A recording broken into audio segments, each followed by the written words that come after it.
风台扫过哦，中华的凤湾乡有将近500公顷的蚵仔白飞掉9成，损失是真歹算。渔业署哦，今仔嘛去现场勘采，宣布讲会来补助1公顷33000块，另外搁再提供20万块的价利贷款，会赶紧来公告。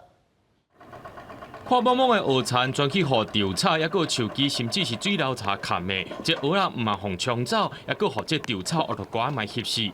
开辟风台过境了后，中华红湾的蚵笼趁日到天气有较好的时阵，落去甲巡，发现讲这物件拢乌有气，是要哭无目屎。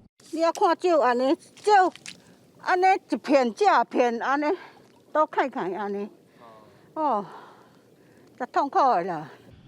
中华红湾外海水文期大概有500多公顷的蚵田，黄女士讲这蚵仔一年收一届，最近就是采收期，想袂到这蚵仔田风台过后变甲这么凄惨，是整20多年来唔捌看过。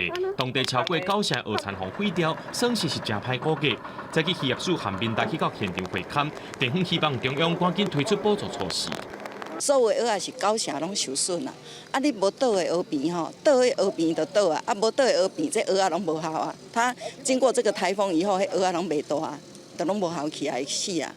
后端的部分还有所谓的低利贷款。那这一次的部分，农业部对于所谓的半年天灾免息的部分，不管是新贷还是旧贷的部分，再来就是水事所其实也有做了一件很重要的事情，就是后端要做护园的一个技术服务的部分，也都要投入。渔业署强调，一旦中华县政府填报受灾资料统计了后，补助倒边的蚵平1公顷33000块，另外搁再提供20万的价利贷款。详细细节会赶紧来公告，协助蚵农渡过难关。记者综合报道。